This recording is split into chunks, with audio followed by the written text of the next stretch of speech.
Drogba indirdi cezana Snyder. Snyder gol! Allah'ım gol!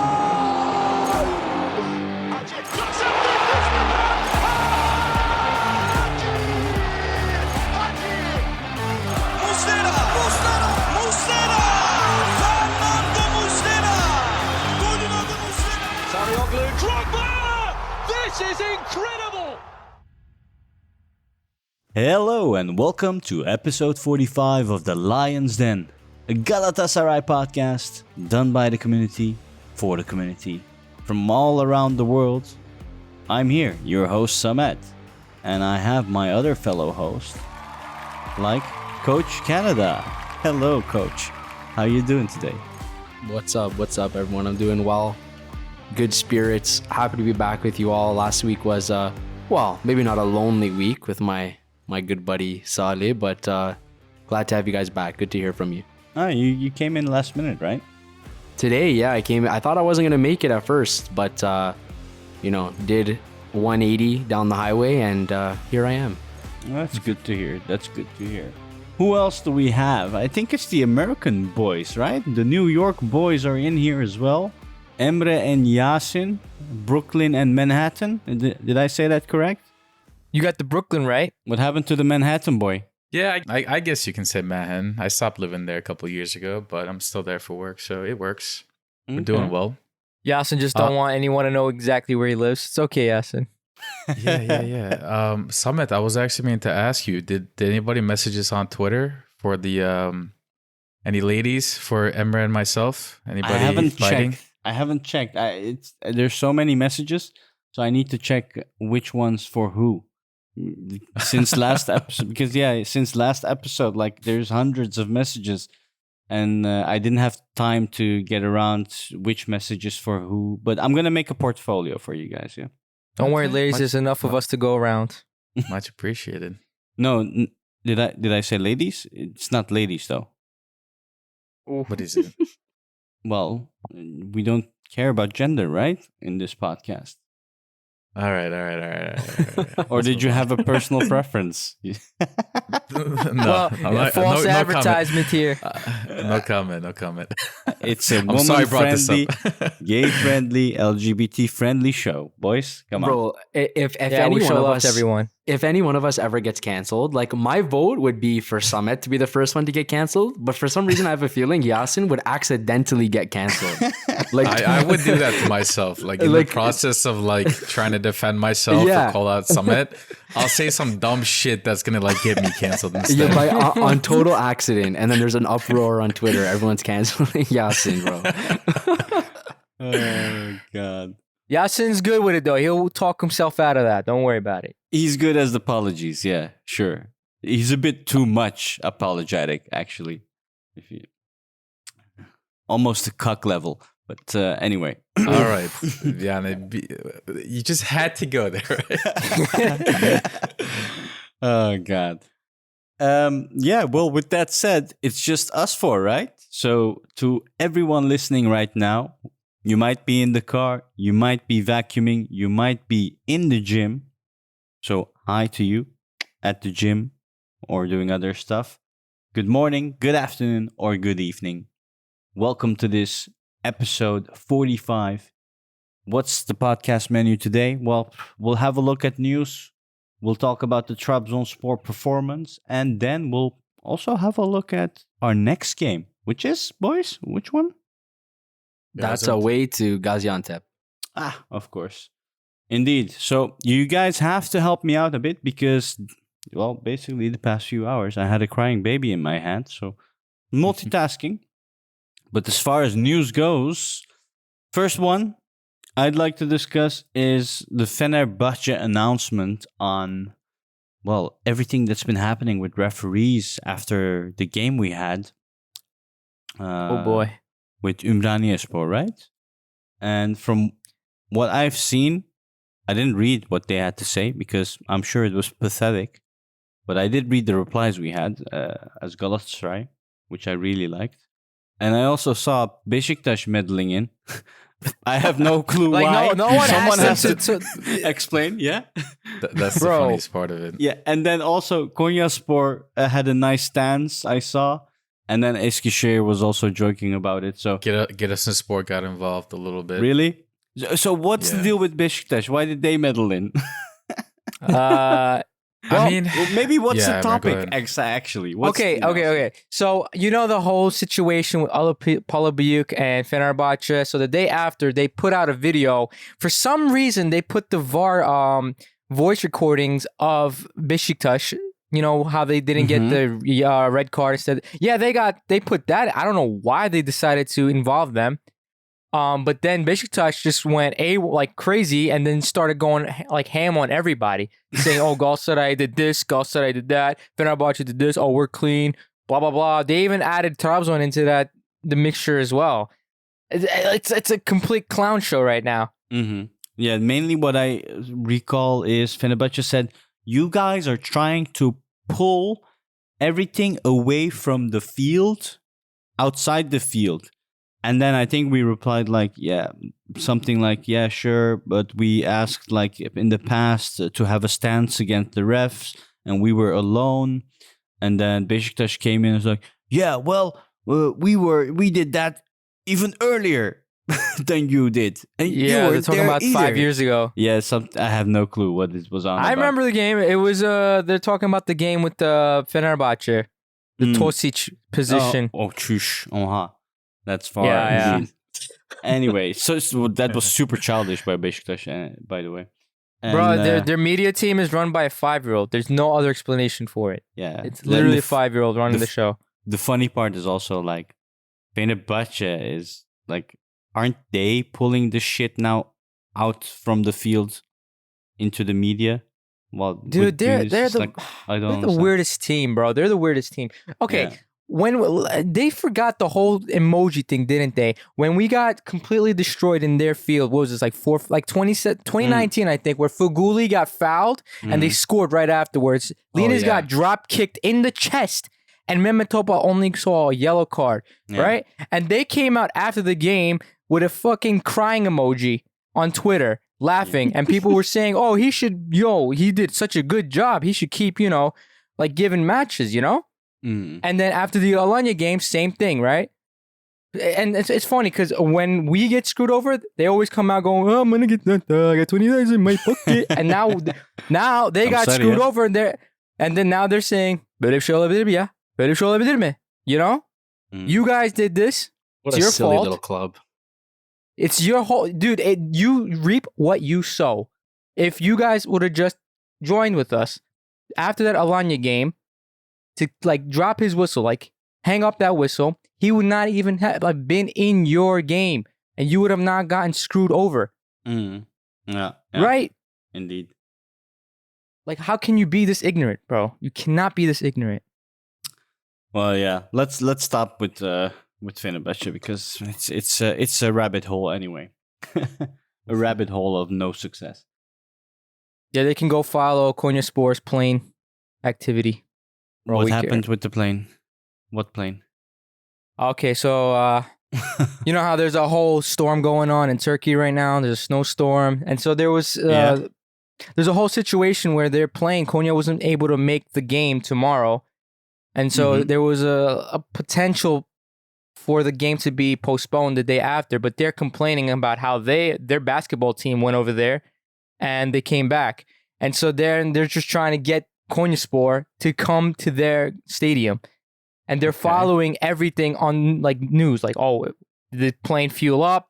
Are the turbines spinning?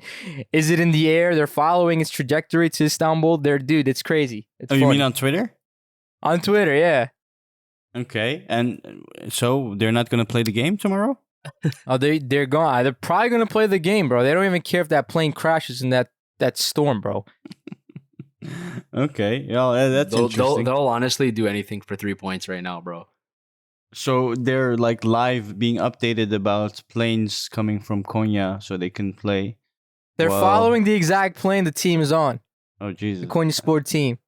And here we are following planes of players like Zaniolo. Yes, sir. Well, since you opened that topic, that can of worms, do we want to talk about that? Yeah, but let Yasin talk about it. What's the player's name, Yasin? Of course, of course. Samet.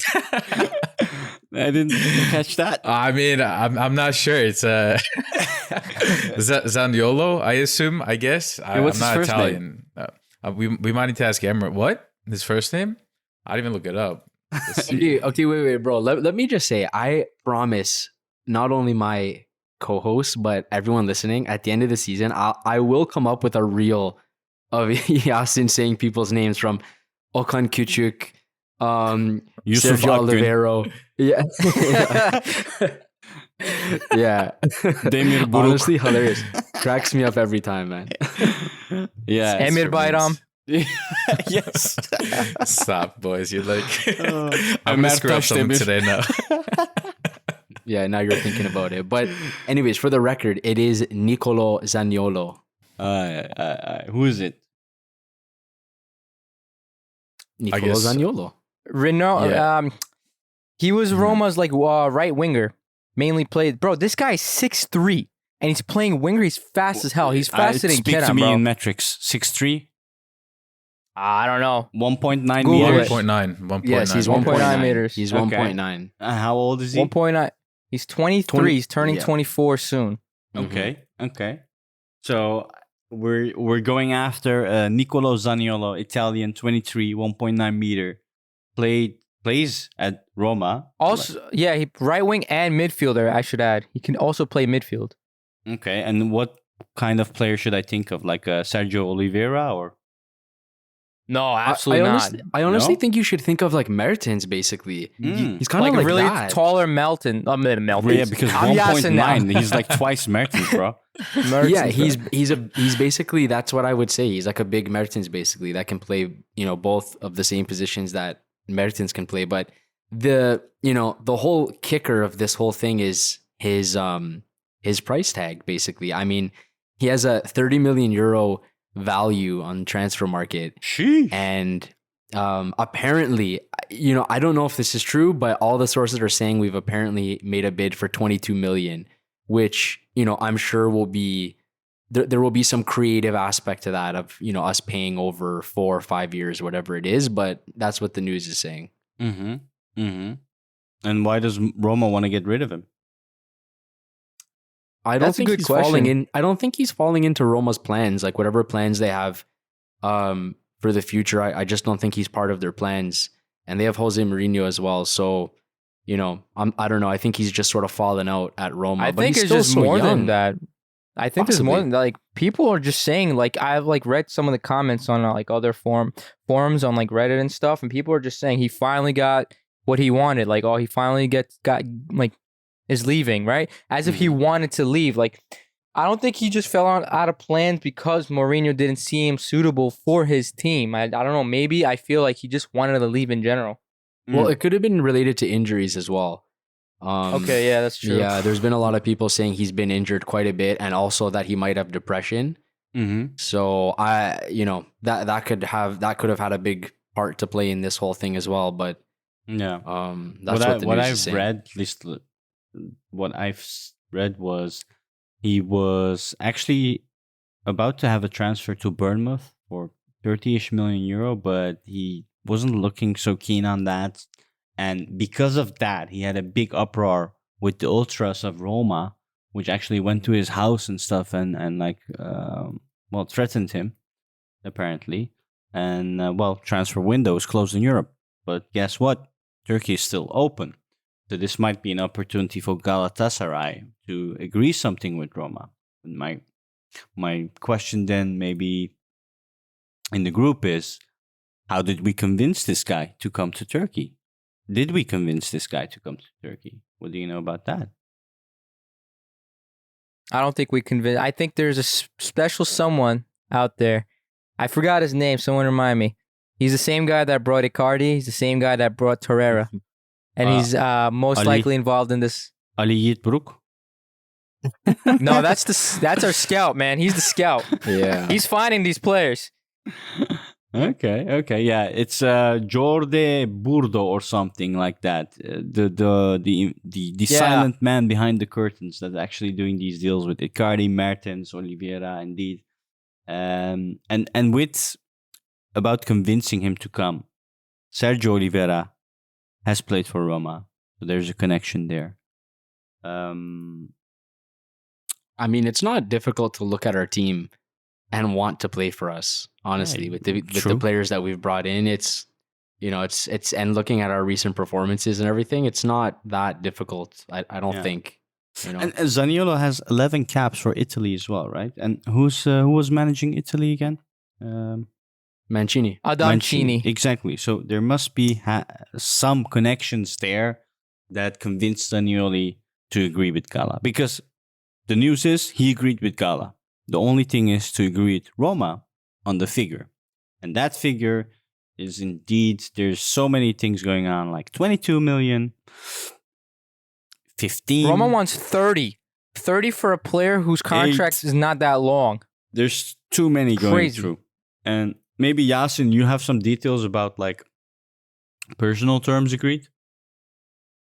Yeah, I mean, the rumors are kind of all over the place, so it's hard to really, see which one's true or which one's not. But the personal terms they're saying is roughly 2.5 mil plus bonuses a year, which is kind of in line with what I would expect a pretty popular player coming in to make. You can argue he's a bit young. He's not that experienced in Europe where he should be making close to 3 million a year. But this guy was, John said he's worth 30 million per transfer market today. 2 years ago, before his injuries, he was worth 55 million at the age of 21 years old. Sheesh. Like that's kind of crazy. And he was hyped up a lot in the Serie A, Italian national team, Italian coaches, the big guys in the Italian soccer, nation. They were speaking very highly of him. There was a lot of high-ass hopes for him. Roma fans didn't want to let go of him. They saw a future legend in the making in him. And now things changed. Obviously, you guys discussed he's wanting to leave. He doesn't really have a place in the team. He just wants out. I think he wants a new start for himself. And it's kind of questionable, right? Like a guy that's hyped so highly in Serie A coming to Galatasaray. Is that really what's going to happen? Is that really what's good for him? Does it make a lot of sense? I guess we'll see. But so that's his personal terms, at least what's rumored so far. But as we just mentioned, the fees, what kind of gets crazy because I'm seeing rumors between 15, as low as 15, up to 22.5 million.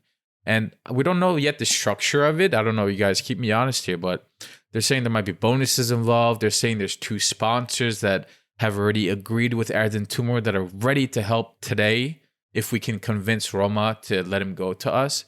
So it's tricky. Like we don't have a lot of sales yet. There's players that maybe we can argue is worth this much and we can let go of in the summer when the time comes. But that's a lot of money for Turkish football. I was looking up, I think the highest transfer fees paid in Turkish league history, I think it was like 18 or 19 mil, the most. And that was when we bought Jardel in 2000. And that was worth it. We got a European trophy out of it, but times are different. The Turkish lira is quite garbage, unfortunately, compared to the euro. So I'm not sure what the guys are thinking. I mean, they know something we don't, right? And people are saying, I see a lot of people saying that Zaniolo is destroying his career coming to us. That's what they said about Icardi. Man is happy as hell here. You see him, he's kissing Okan Küçük as he's coming on the cheeks, trying to give him some inspiration, So if we can turn around Icardi, bro, if Icardi can turn around in Turkey, I'm still expecting Zaniolo a baby to come. It's the Istanbul babies. Yeah, every single striker. And by the end of the year, for sure. You know 100%. what's maybe not interesting, but one thing about Zaniolo is that since the 2019 and 2020 season, he's missed 382 days for injuries. So that's, but keep in mind, one of those was ligament rupture, which he was out for 266 days. So that's the bulk of it. That's ACL? Yeah, I read guess, he had 2 knee injuries, actually, which is kind of nuts. Yeah, I don't know if it's specifically ACL, but Yeah, I mean, two if ACL he's- injuries, it's left and right. That's like risky transfer. Like, Yeah, if it you had is. those. It is. And I mean, the other ones were a bunch of other things like calf problems, another Mhm. knee injury, and then you have on top of that, time he misses because he has depression apparently. He has a burnout, So, apparently. I mean, And it's I can know, risky. like from firsthand experience, when you get out of a burnout, it changes mentality completely. So who knows? Maybe he'll get out of his burnout. He'll come to Galatasaray. He'll say, "I don't want to play football anymore. I want to paint." It's a possibility. Mentality can change, anything's or he possible, can man. bang in those goals like a Yep. sick man. Because injuries, we've talked about Seferovic. We've talked about how he was super injury prone as well, historically, right? And the guy's been a machine in terms of like health. So it's transfer market history on injuries does not always say everything you'd say. But it's Yeah, still true. 22 million. It's a risky number to Mhm. to play with. So I think Erden Timur, man. I keep telling you every episode, the guy will go there. He's gonna pull up his pants, go in the plane, pull down his pants, and there you go. He'll put it at It's the a done table. deal. It's a Jose Mourinho. And All Jose right, will all say, right, all if I right. speak, I am in big trouble. All right, answer this, Summit.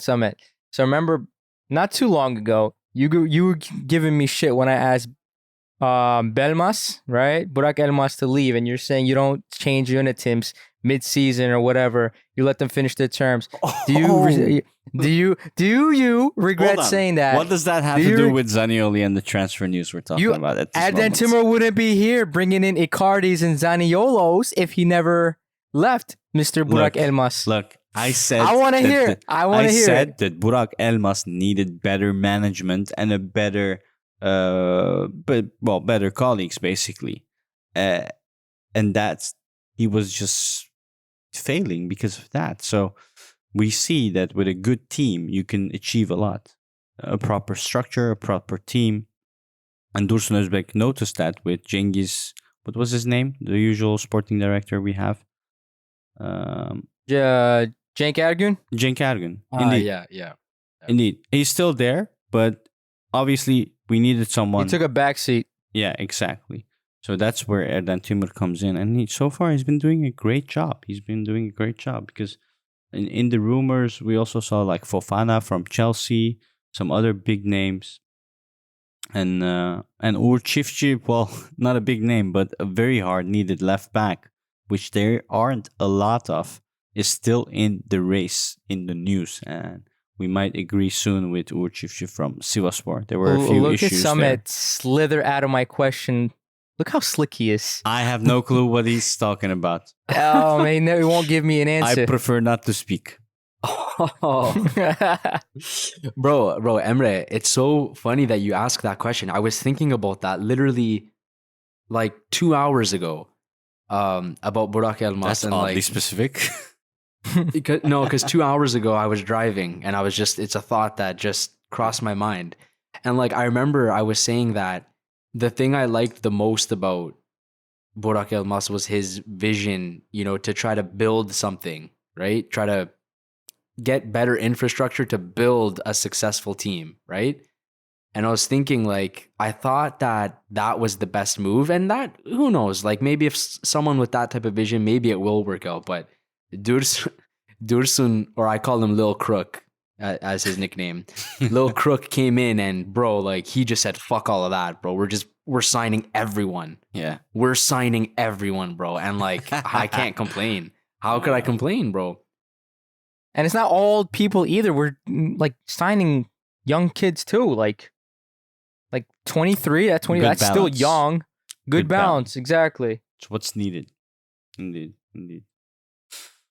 So just to clarify on Zaniolo, we talked about it. So we might hear more tomorrow, which is a Monday.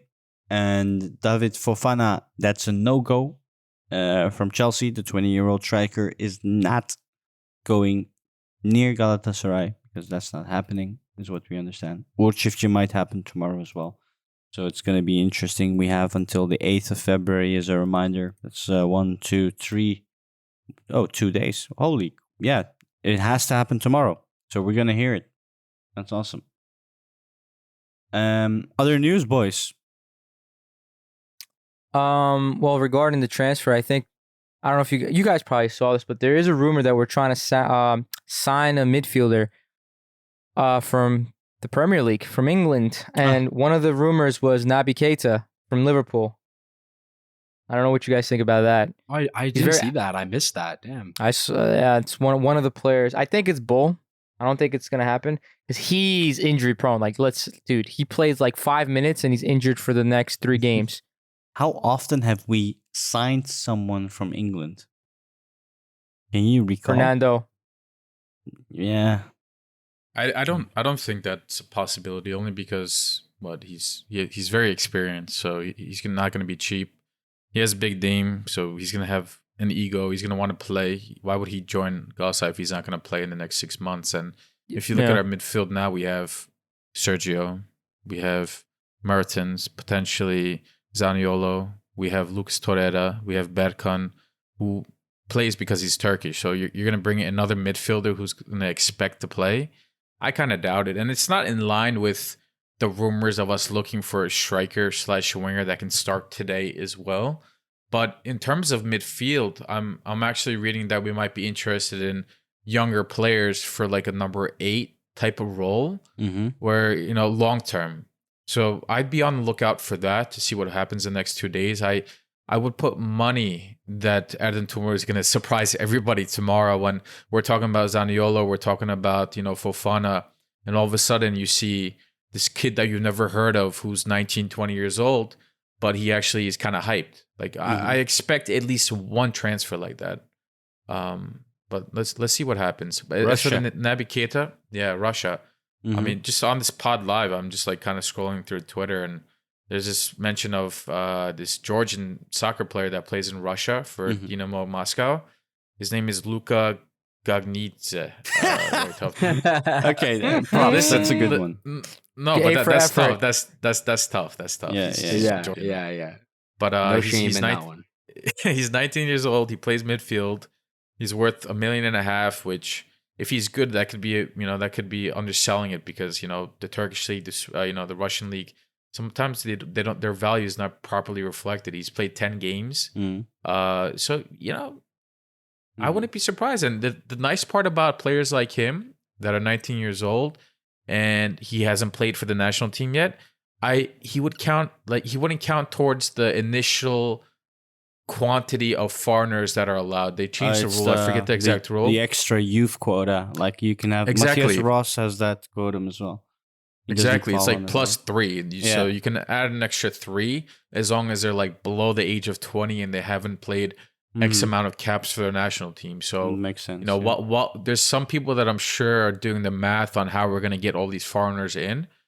A guy like Luka would not be a problem for us. So let's be on the lookout for that. Whether it's him or somebody else, I totally expect us to pounce on an opportunity like that, especially from the Russian league, with everything going on over there. With that, if we're going to sign another foreigner in the midfield, we're already signing Zaniolo, right? And what that just confirms to me. I mean, look, it's looks like it's going to happen. I think that just says that Yusuf Demir is gone. Like, he's gonna get loaned out. Yeah, that's the thing, bro. That's what's happening. He refuses. He refuses to be loaned out. That he's just being a little prick, basically. I don't know what's going on there, but they're saying he's still injured. If you want to believe that, sure. Yeah, right. Okay. Yasin, you believe that, right? I'm not trying to have this discussion for like 4 weeks in a row. No. Can we please just save it for the end of the transfer window? Yeah, we'll see what happens then. Yeah. In other news, injury updates. Yusuf Demir is injured. Matthias Ross is back. He's playing with the team. He's training with the team. He's loaned out, right? I don't know if you touched upon it last podcast. Wanted to make sure that was clear as well. Wait, is he wrong? Is Matthias loaned out? He was loaned No, out. no, right? no, No, no. not yet. He's still here. Okay, I'm not like yet. No. confused. What are you saying? That he's still Then I'm here. confused. Yeah. Too busy thinking about Yusuf Demir. Yeah. Living rent free in his head. Obsessed. Exactly.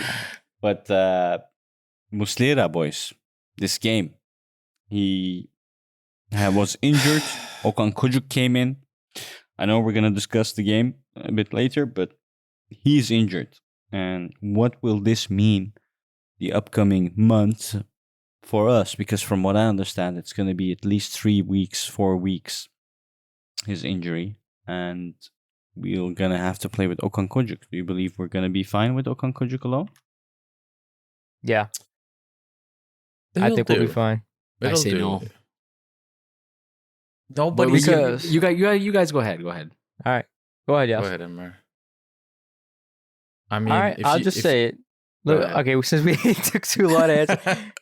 All right, I think I said it during the game. I think he's gonna only be out for like a month. I felt in my gut that he was not gonna break any part of his like ankle or whatnot. I said maybe he'd be out most a month, and a month is 4 games. And our next 4 games, we have opponents that are not really that in form right now. We have Gaziantep, who's slightly in form, but they're going to be missing their own keeper. They're going to be missing Lazar Markovic, Kasım Pasha right after that at home, and then Konyaspor, who's also down in the trenches. Okay, the hardest game that we're going to have is Başakşehir in that 4-week span.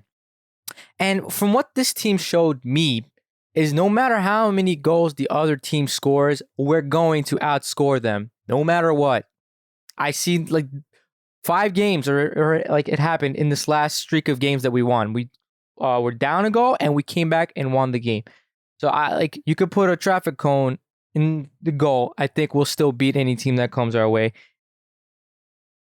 So I don't know. As Yasin, you may not agree with me on that No, front, I but I want to mean, hear your thoughts. I agree. I mean, at the end of the day, Okan is nowhere near the quality of Muslera. And Muslera has been in insane form the last few weeks. He's saved probably many points for us. And is Okan going to be able to do that? Maybe, maybe not. But again, I tried to look at it from the positive side of things. And by playing Okan instead of Muslera in the net, that means you can play one additional foreign player on the field. That's true. And the jump up in quality that we have from some of our Turkish players to their counterpart foreign players is huge. I mean, just think Emre Taşdemir to Louis Dubois on the left back position. That is the biggest difference, and we saw that against Giresunspor and the other teams that we played. Right? How many times were they able to easily come down our left side because the quality that we have in Emre Taşdemir is just not there. Kazımcan is returning fine, but still, it's not quite the same. And then you can look at the other side of the pitch. Look at the right wing position, Barış Alper Yılmaz. Look at his quality versus somebody like Rashica. Huge difference. Sure, even Rashica on his bad form is still a much better winger than Barış Alper Yılmaz. So that is what we're able to get in return of Muslera unfortunately being out for a month. And maybe Okan's not going to be able to save as many shots and goals as Muslera does, but I can argue that Louis Dubois might save more positions on the left back position. And I think Rashica will create more positions in the attack for goal opportunities than Barış Alper. So it's a balancing act. And that also goes to show you why Kaan Ayhan is so important to this team. And it goes to show you why, we're structuring our team the way that we are, especially this window, to make sure that no matter what happens, we are ready to go and we're not counting on any specific person to be the difference between winning the league and not winning the league. So, John, I am curious what you have to say. I'm sure, Muslera is Muslera. Nobody's arguing against that, but hopefully Okan does step up. See, the thing for me is, it's just a matter of trust for me. And I don't trust him. I think Okan is a world-class seller. Second to maybe Alphonso Davies, but that's a different story.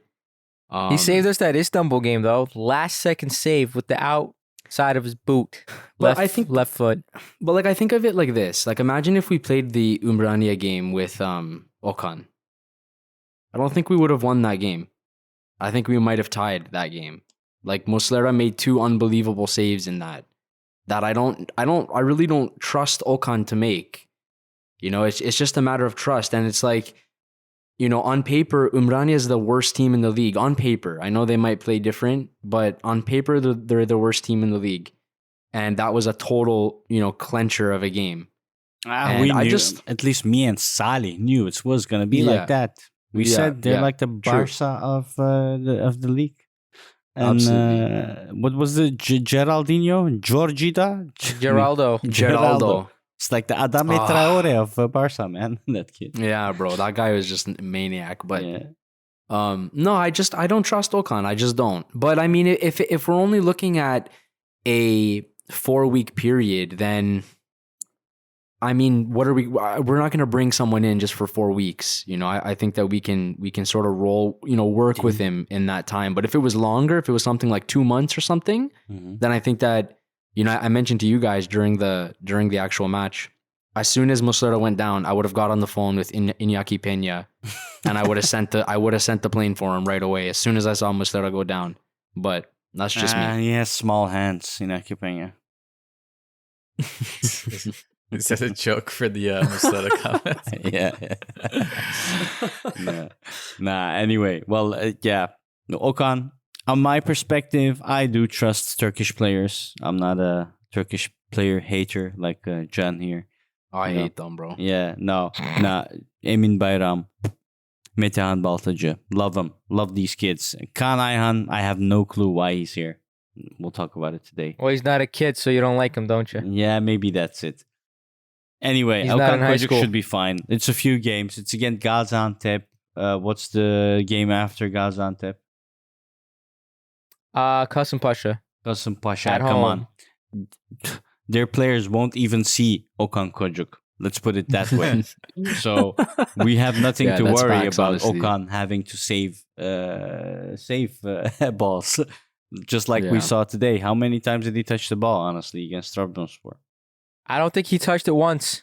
Yeah. I do not recall him touching it. I recall once having to make- an offside that he had to save. But Muslera? no, No, Kojic. Okan Koçuk. Okan. Yeah, Yeah, I remember. yeah, exactly. That offsides position. Yeah. So we should be Gucci. And Muslera will be back stronger than ever and we'll be fine. So, with that said, shall we go towards the game, Coach Canada?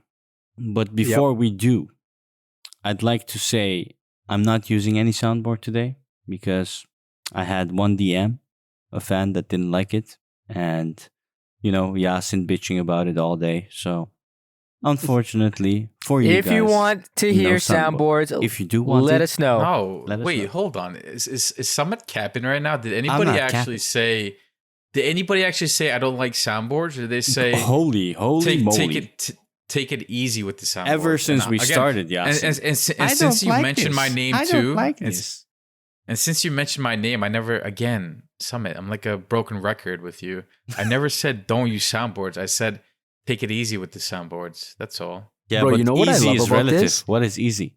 Bro, it doesn't matter what Yasin says. Doesn't matter. Oh, Samet will take whatever Yasin said, bring it to the totally opposite end of the scale, and like frame it as if he said it that way. It's amazing, bro. Honestly, Summit hears what he wants to hear. whatever, He says what he wants to whatever say. Yasin is doing and right now. if you're not staying alert and you don't call him out for it, he will get away with it. Like see we what all he's have doing, to. John and Emre, Salih and Maz. When you listen to this, You know what if he we're not- reminds me if of? we're not watching out for each other, someone's gonna call us all out. You know what he one, so- reminds me of, John? Why? Fenerbahce and their statements and their announcements. Honestly, that's what he reminds me of. Anyway, if you, as a listener, want to have fun, you want to join in on the conversations, game You know why with us, Summit's doing watch this, games bro? with us, join our Discord channel. Please, Fenerbahce, stop it. I'm trying to promote our Discord here. Yeah, so Samet's begging for comments from people to say, use the soundboard. So then he can take a screenshot, send it to the chat, and be like, I told you guys, the fans love the soundboard. He can spam it every other second the next episode.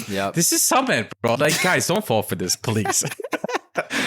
And Yasin, you might not even realize it, but you're giving him content right now for sound bites. That's okay.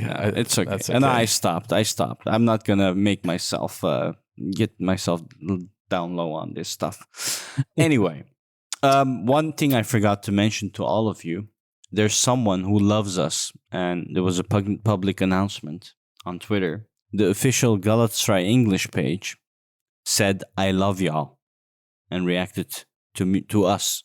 I won't say me. It's a joint effort on Twitter, what we do. So, that was nice. With that said, Coach John, please take us to the game of today. And let's play some Hamsi music with that in it. Because we're all Gucci today. All right. I'll actually add that music now. Of course. So this was round 23 of the Super League. We were at home against Trabzonspor. This one finished 2-1. We had goals from Mertens and, of course, Icardi. We will get into some stats. Possession finished 53% for Galatasaray, 47% for Trabzon. We had 21 shots compared to their 12, which, by the way, it seems like every game we have over 20 shots. Ridiculous. We had an XG of 2.50 compared to Trabzon's 1.39. Get into our starting 11, which had, of course, Muslera, Sasha Boy, Victor Nelson, Abdul Kerim, Leo Dubois, Sergio Oliveira, Lucas Torreira, Mertens, Kerem, Barish, and Icardi up front. Side note, surprise, surprise, according to SofaScore, our lowest rated player was Torreira at 6.1. Followed by Barish, who is 6.2. I think that's probably a first. We'll get into, I guess, the highlights for the match just quickly, and then we'll get into our thoughts. So, I'm sure as everyone knows, we had a surprise start. 12 seconds into the match, there was a mistake, a giveaway. Maxi Gomez put Trabzon ahead 1-0 inside the first 15 seconds, really. I need to apologize about that, John. The thing is, before the game started, in the chat, I wrote "Goal, Icardi," and the game didn't start yet. I just wanted to bedazzle everyone, and legendary jinx, legendary, bro. Bruh, the game starts, and immediately there's a goal. I'm like, what the fuck did I do? Actually, now that I think of it, I don't think I've ever seen a jinx that bad. Jesus, ever. Christ. But top 5, anyways, one for the books. Yeah. Anyways, that didn't last too long. In the 18th minute, Mertens scored with an assist from Icardi.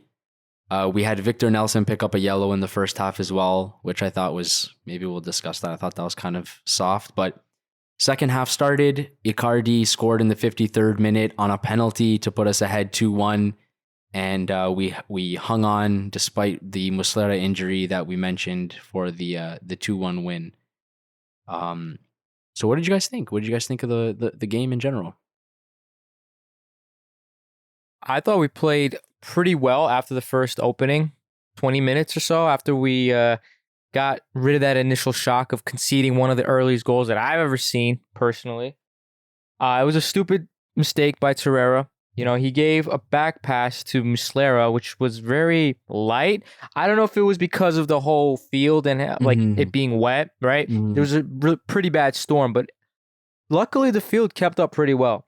And so, but apart from that, Emre, sorry to cut you off, but I had another thought while I was driving earlier. I was thinking about that ridiculous goal. And it's like, it felt like it was a mix between bad decision making from Muslera, a bad back pass from Torreira, and a shitty field. All three of those things kind of came together, and we got fucked. It reminded me of last year, because you know how many goals we conceded like that last year? Muslera would give it to Thailand. Thailand would do a stupid pass or stupid decision, and it would end up on the other team's hands, and then they would just go and score. Yeah. But yeah, so I think it's complacency. Complacency in terms of who would have expected Trabzon to come in to our home and to attack like that from second one. Why not? Why not? I was thinking they're gonna go for 1 point, as they usually do against us, and take it easy. That's what I expected them to do. Didn't expect them to go full out attack like that. First of all, Umrani came out guns swinging as well, like guns blazing. Why wouldn't you expect Trabzon? Because they need the points. They want to go to Europe. And let me tell you another fact. Before this game, Abdullah Avcı played 13 derbies, and he only lost 2. Okay, so that's a really good record on his name. So that goes to show you how good we played, beating that kind of record. And so, again, after the 20th minute, after Mertens scored, we kind of took the front seat and we just kept going. Barış Alper Yılmaz, I reiterate once again, this guy is not a winger. You can stop playing him as winger. I cannot wait to get Zaniolo. I don't care if he's 22 million. I want to see him make a damn pass to Icardi or someone in the box. Play Barış Alper Yılmaz against a team that leaves a lot of space in the back. For God's sake, please stop playing him on the wing. It's driving me crazy. I know the kid's young, but brother, can you not make a simple pass? This is that hard. What do you want? What do you want? You want to take out Icardi for Barış? Look, I'm saying if it needs to be like, okay, we played him in the Fenerbahçe game, did we not? And he destroyed that back line. Absolutely demolished them, okay? We can play him in a 4-3-3. He'll suit that more on the wings. I'm not going to go over formations. Whatever happened, like, just his decision-making and his like capabilities is just not suited for him to be a winger.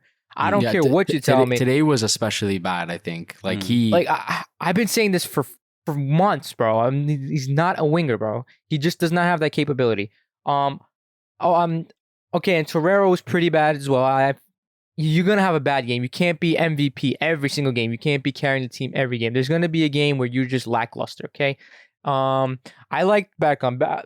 Props to Berkan, man. I know this is Yasin's man, but he's holding it down every time he's coming. He doesn't have that mental collapsation from last year. Like 5 minutes in, he makes one little mistake, he's gone. That thought, that mental state is just completely gone.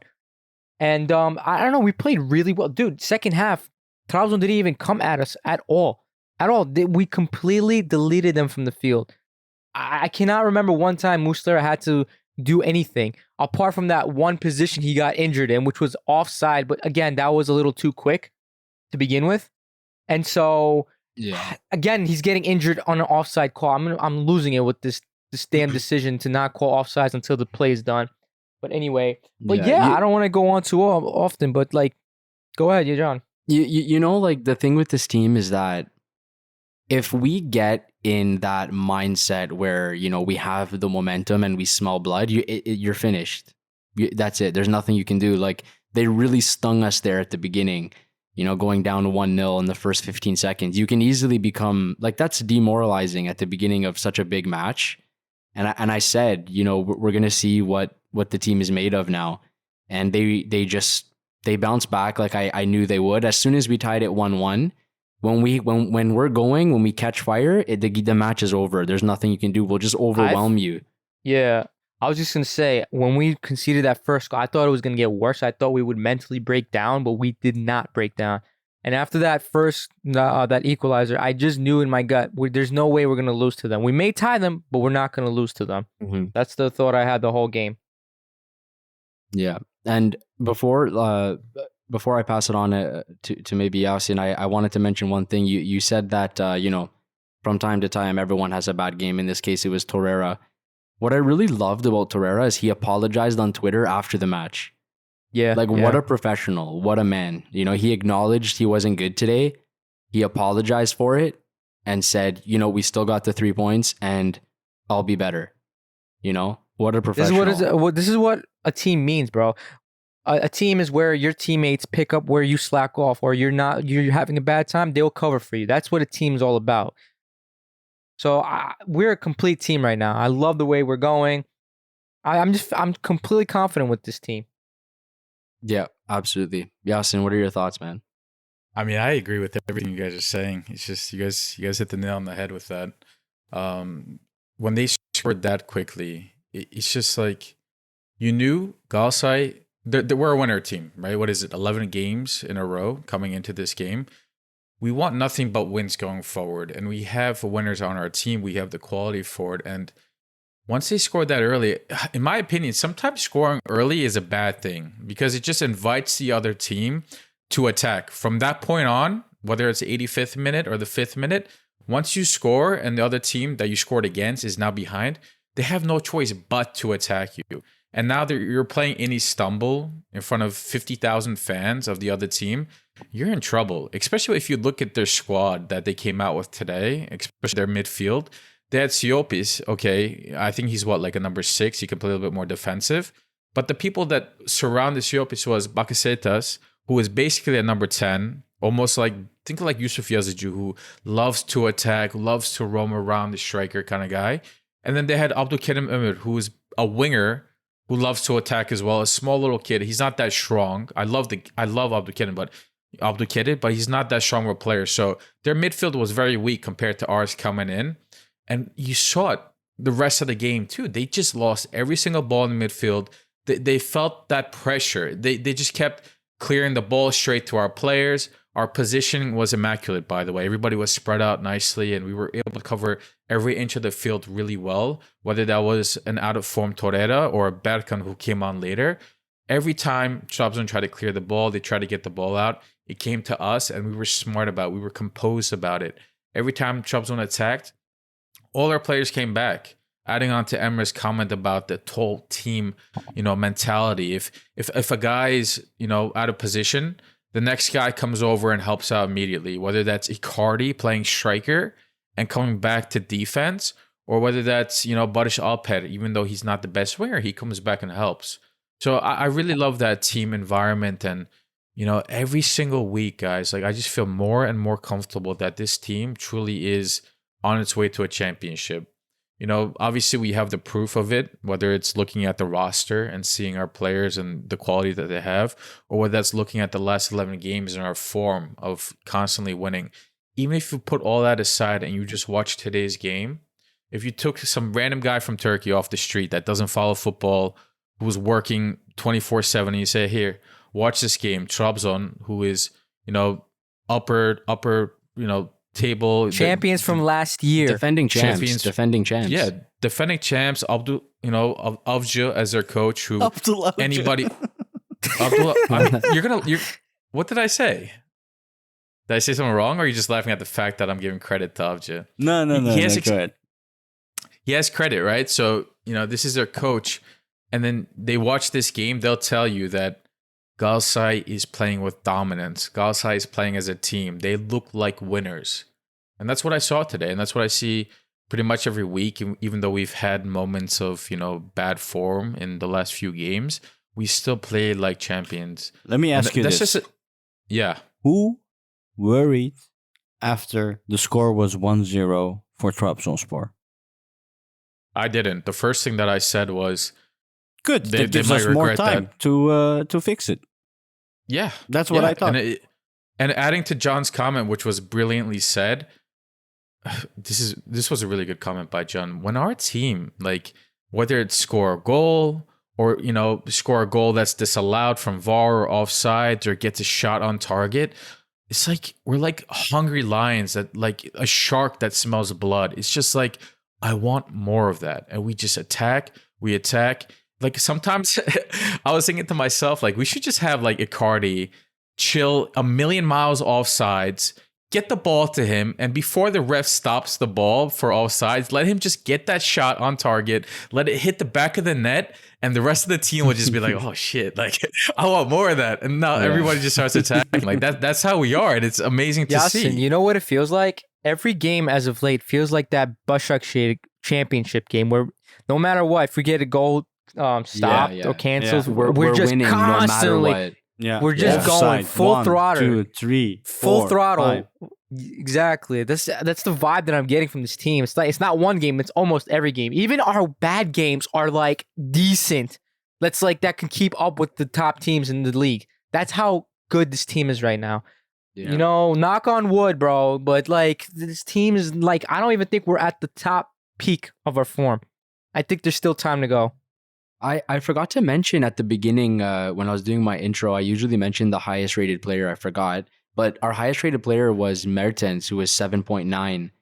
I Beautiful mean, goal by him. I don't what do we say about Mertens at the age of 35? What do we say about him? He's I just think class. he's not man. There's nothing 35. to say. Like, we've been saying it week in, week out. Like, have we ever talked bad about Mertens since he came on? No, never. Has he had No. a bad game since he came to Gala? It's amazing. 35 years old. He has the lungs of both Barış Alper and Kerem and Yunus. He's giving And Bowie. Bergkan a run for his money, honestly. Bergkan for was sure. like that guy that runs a lot all the time. Yeah. And now Dries Mertens like, hello, I'm 37 years old and I'm going to run more than you. 35, And but- And I don't want to whatever it be is. a broken record, but like, he lets the whole team play better. That's his quality. Like, you see the difference when Mata comes on. Mata has different qualities. Sure, on the attacking aspect, he comes in and you have a bit more additional XG if Mata comes in my opinion. Because he's there, he's also smelling the goals like that. But when Mertens is there, everyone's XG is going up. Because he's like everywhere helping out everyone. Like, He I does don't know what everything, to say man. about him. Exactly. He What does game was everything. that he was suspended because he got the yellow card? And Mhm. I remember that game. We really struggled that game without him. You could tell, like, okay, we really Was that's it why I against want another. Istanbulspor? I don't remember who it was, but we definitely struggled. I remember that I was saying, man, I wish Mertens didn't, get. I know it was before a crucial game. Well, I think that was the game that Mata scored twice, I think. Yes, twice. Yeah, He scored and- twice. Yeah. And I don't know, like, I can't remember if we struggled or we just said, okay, like, we see a noticeable difference without Yeah, Mertens in I the team. noticed it Yeah. definitely, like, Yeah. like noticeable difference. Like, Yeah. I still feel like we didn't play great that game and just happened to score because Mata got. I mean, okay, like Dubois had a good cross to him. Icardi was. I think Icardi was the main difference in that game. He was Yeah. involved in both goals. Yeah. Mhm, mhm. Mm-hmm. Yeah. But I mean, Mertens is even, like, he even wins the ball. Do you guys notice Yeah, that our as well? pressing, our Of pressing is course. different. He does everything. He does Yeah. absolutely everything. Passing, shooting, scoring, assisting, winning the ball. It's crazy, man. He's just so good. He's so good. Yeah. And speaking of, so a different topic I wanted to touch on that I reminded myself of. The snow, giving a bit of those early nice Drogba Snyder vibes, and the fans that took their time, that took the effort to go all the way there with all the traffic and the busyness. You gotta respect that. It was a full stadium again, and it was cold as hell as well.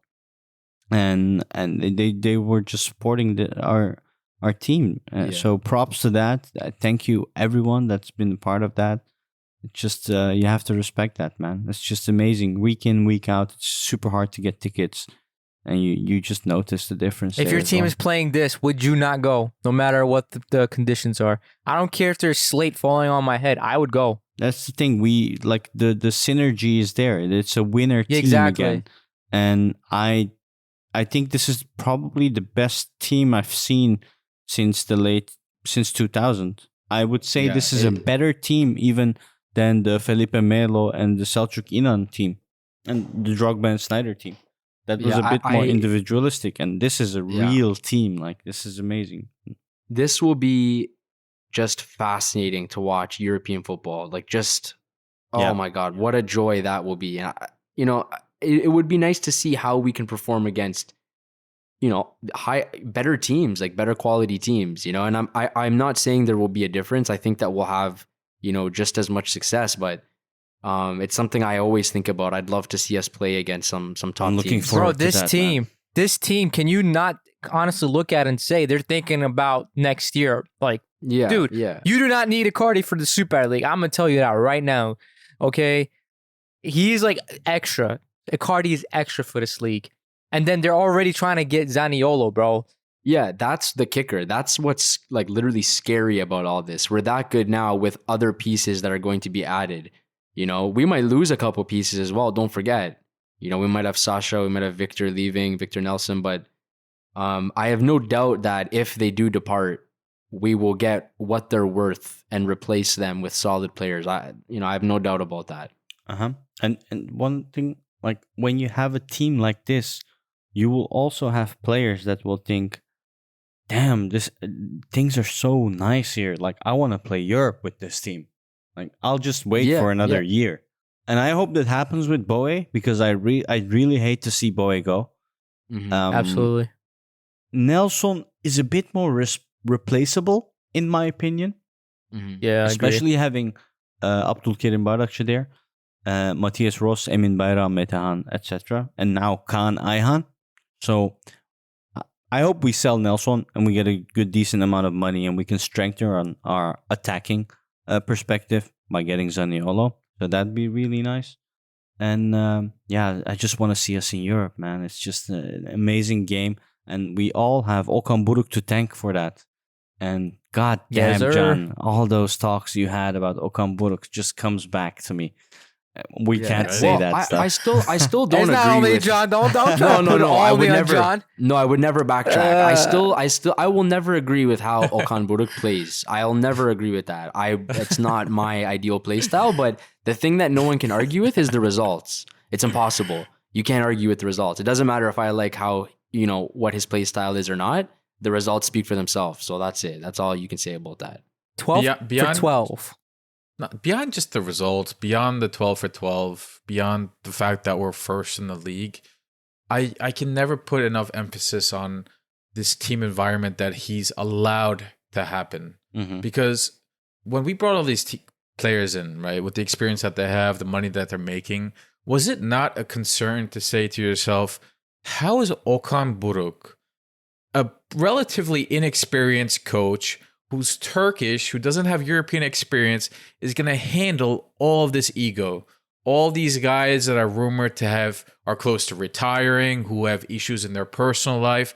How is he going to deal with all this, right? Like, we just lost Marcao, who was a pretty big leader in our team last year, right? I think we can all agree on that too. He let a lot of guys get together. He was a fun character in the team, in the locker room. We lost a guy like that. How are things going to be this season? Now you look at every single game, after every single game, all the players are together, they're jumping around, they're celebrating. Okan Buruk is in the background. He's just, watching from afar, just like you and me, and just smiling, let them doing their thing. On the side during the game, he's on the sideline speaking with his assistants on what to do and what not to do. When the player comes off, high five. That's it.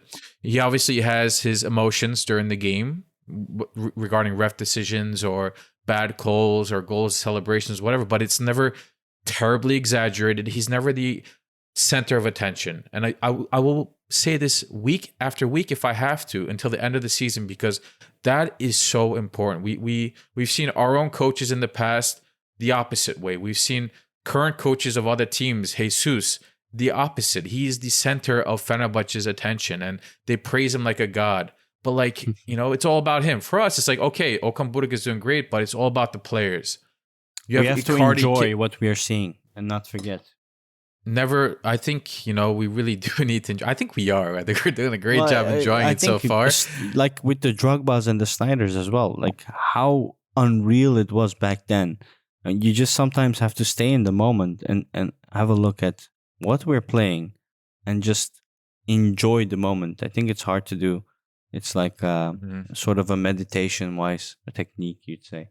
But yeah, that's a good point. I mean, especially being the spoiled Galatasaray fans that we are by success, we can get trapped in the idea of thinking about the next championships, and just like our last conversation about Europe next year, when it's only February of the current year and we still have 14 games left in the season.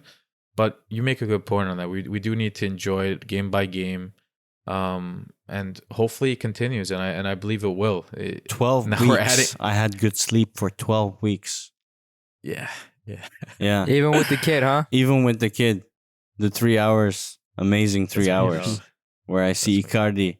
Like my wife is starting to become jealous as well. Like, who is this Icardi you love that you're tweeting about? Oh, that kind of reminds me.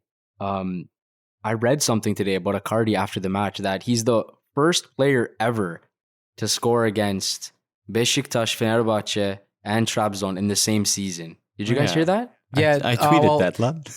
Did you? Yeah. That was my No, tweet. maybe that's where I read it. Yeah. Yeah. And yeah, no, that's true. That's amazing. That breaking records all over. Speaking of our Twitter account, did you also see the tweet I posted about a fan with a picture of a Hamsi in the stadium? Yeah. That's hilarious, honestly, man. Yeah. The length that these guys, Turkish Yeah. people are just so funny, in my opinion. Oh, bro, when Yeah, it comes to who- trolling, no one can beat Turk. Like, it's crazy. Turks on the internet are just reckless, bro. Mm-hmm. Like this man brought a freaking anchovy to the game because he wanted to take a picture of it with the Trabzonspor. Like, well, how do you explain that when you enter the stadium and you have to empty your Yeah. pockets and you pull out an anchovy? bro, He probably kept it in his mouth, bro. Nah. bro, some guy. I remember, dude. This was the funniest thing ever. Some guy brought a number 8 balloon and put his leg through it during the Beşiktaş derby. Oh, Oh my What? god, bro. What do you mean? You never seen that? Oh, I'm gonna send it No. to you. There was a balloon of a number 8, and he put his foot through the 8. You get it? like koyduk. You know? Oh, okay. Yeah, I see. A balloon. I gotta send you that picture. You have to send me. Yeah, and the like what you see through the cameras. What do we see today is we saw a kiss from Icardi when Okan came in, Okan Kojuk, the keeper. And we saw another kiss. Who was the other kisser? I think Muslera was kissed by Yunus. Yeah, from Yunus. Yunus, Exactly. Yunus Akgün, indeed. So, like last week, they were just putting their fingers in their butts, and this week they're kissing each other. Like, come on, you can't. Lovely. Yeah, And then you guys will see our cover photo, obviously, of just Icardi, embracing his two children on each side, my Kerem and Yunus. Like that's so beautiful to me, honestly. Like I can't I wanna- believe he's doing all this, bro. Like, I just can't believe it. I didn't think it would be like this, man. mm-hmm, I don't think anybody would have told you it would be like this. Yeah, imagine you're Zanioli. You're watching this game, a team that you're maybe will transfer to. You already liked Galatasaray page. You make it very obvious, and you're seeing kissing each other. You're seeing pundits here and there. You're seeing all this beautiful stuff, and this comeback of a team that's fighting for a championship. Well, hard to call it fighting right now, but yeah, I'd want to go. I'd want to go and embrace the red and yellow. Yeah. Yeah, Sure. I would too. And it's like, I'm sure he also feels like he needs a fresh start somewhere, And I can't think of a better environment in the world for him to be in. Like, putting Does he have a aside the girlfriend? quality. He must have. Oh, he must. He The must. babies, come on, Istanbul and babies, Yeah. man, come on. I mean, if you put aside the quality that's this league, it's not the best quality. But if you put that aside and just think about the environment you could be coming in with the, idea of, possibly Champions League football next season, Mm-hmm. I don't know, man. It's pretty enticing in my opinion. Yeah, yeah. I'm sure he sees that as a in between station as well. Hence the Which top. is fine. Yeah, which is It's fine. fine. Yeah, Let's not pretend we're top 4 league, where people want to come and stay and compete. Let's not pretend. yeah. Unfortunately. Yeah. Also, I wanted to. It's kind of becoming a tradition now, but I wanted to bring up Okan Buruk's subs. Let you guys know about the subs and what you thought about the Amazing. substitutions in general. For Yeah. sure. So for sure. for all the listeners, so we had 2 subs at the start of the second half. We had Torreira come out for Berkan and Barish come out for Yunus. And then we had a sub in the 85th minute. Obviously, we had no choice. The injured Muslera came out for Okan. And then we had 2 subs in stoppage time. Kaan Ayhan came in and made his debut for Mertens, and Sergio came out for Mitchell. So what would you, and I asked Ali this last week, maybe we can start doing it every week. How would you guys rate Okan's subs and Okan's performance today in general? I found it good. Listen, if you're putting in subs and your game plan is not going backwards, it's going forward, you're doing well and still, providing positions, good subs. That's how I put it. And if you're not getting any pressure back, even better. And he's been doing this week in and week out. And I actually stopped complaining about subs that he makes past like the 60 minute. Hocanın bildiği vardı. That's what I say now. Yeah. Yeah, it was good. I'm sorry to cut you off. Are you good? Or did you want to say anything else? Yeah, no. Yeah, I thought it was good. And it's actually kind of proved by your earlier statistics that you shared, John. You said the two lowest ratings were Lux Torreira and Barış Alper Yılmaz. Yep. And both those players were subbed off at halftime by Okan. Mhm. Not only did he kind of see that and act well, was able to take off Lucas Torreira, who's been a fan favorite statistically and, the eye test as well for the last few weeks. One of our best players, maybe man of the match every week for the last month. And he's able to make a decision at halftime and say, Lucas, I love you, but you're coming off. At minute 45, a lot of coaches might be like, you know what, Lucas, you're very important to us. You might have had a not so great first half. Play another 15, play another 20, see how it goes, and then I'll take you off. Nope. Okan said at halftime, you're coming off. I'm going to put in Berkan, who, is going to hopefully do better, and he did. He provides height, whatever. So that was a great decision. The only thing that I didn't love, which stops it from being a 10 out of 10 substitution ranking, is we took off Mertens and Sergio in extra time for Kaan Ayhan and Mitchell, who are both more defensive-minded players in the midfield. And I think that indirectly invited Trabzon to attack even more. And the last 5 minutes were a little bit worrying. I'm not going to lie. I'm not going to say it was a perfect end of the game. They had a few chances. And I think that's also due to the fact that we took off two attack-minded, forward-pressing players. If I could just butt in, like the Muslera situation probably did not help at all for morale. Of course, morale-wise, and also that probably gave Trabzon confidence to, get into shooting positions a little bit more, a little bit of oomph for them. I agree with that. But by maybe instead of Micho or Khan, pick one or the other. If you put Rashica instead, Rashica provides forward press. I think it was last week when he came on, he had two positions within the first 5 minutes of coming on just because of that forward press that kind of caught the other team by surprise. The first position he butchered and missed. The second one he scored.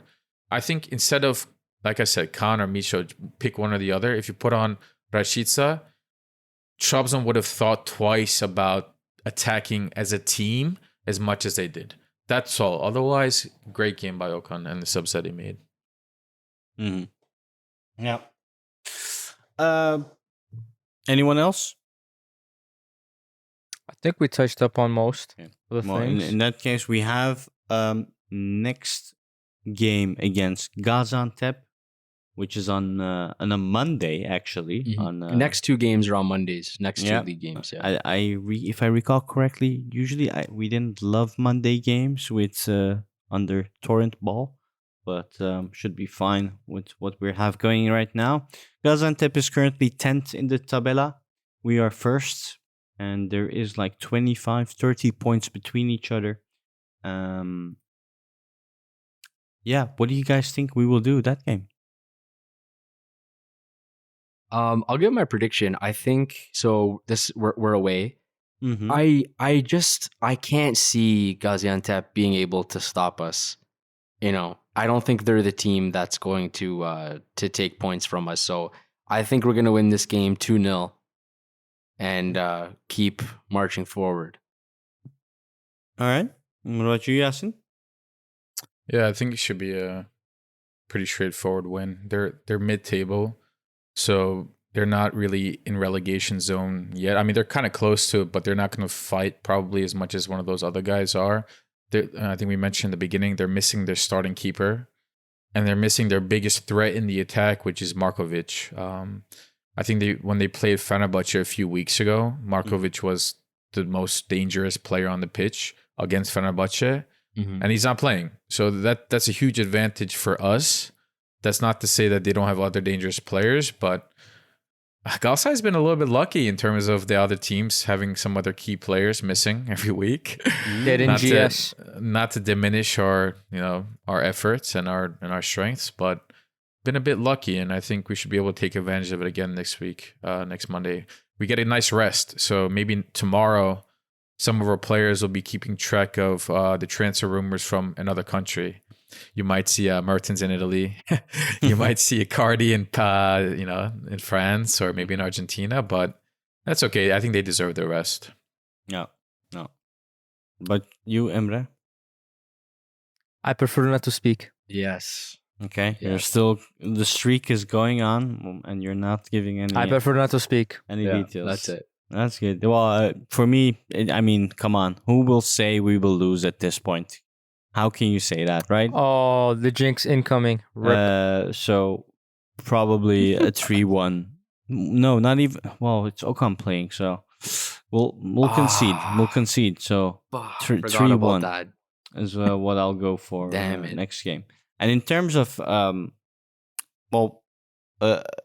listener asked maybe we should also give predictions in terms of which players will play. So The lineup, yeah. What we think the lineup wise, what do you Mhm. think? Like, will there be heavy changes? Do you think we'll go for a rotation? Probably not, because we have a good amount of time till that game, right? So Yeah, I think we'll go out full squad. Yeah, I think it's just going to be the same, except because Okan is playing, we'll have Rashica probably start that one. Mm-hmm.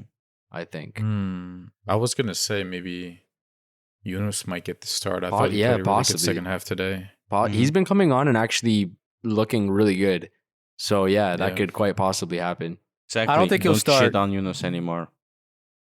No one's really shitting on him, to be honest. Most people were just disappointed because we all know that's not his full potential. We saw what he's Okay, capable of. Chill. Okay. All right? Hold your Well, I'm horses. chill. I'm chill, bud. You know, I'm just trying to make sure you don't go around, have no voice recording of us, Yeah. saying we agree. All right? So you chill your horses. All right. If you guys don't have anything else, we can close it off. No, I think we're good. Yeah. Yasin, you want to do the outro?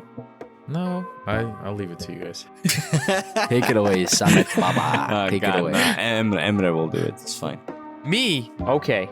All right. So we're at the end of the episode. We'd like to thank everyone that tuned in, stayed with us till now. You guys are what makes us go. We love that you guys interact with us. And if you want to keep interacting with us, you could find us at our socials at Lions Den GS on Twitter, on Instagram. And with that said, guys, take care and peace out. Peace. Bye bye. Thanks.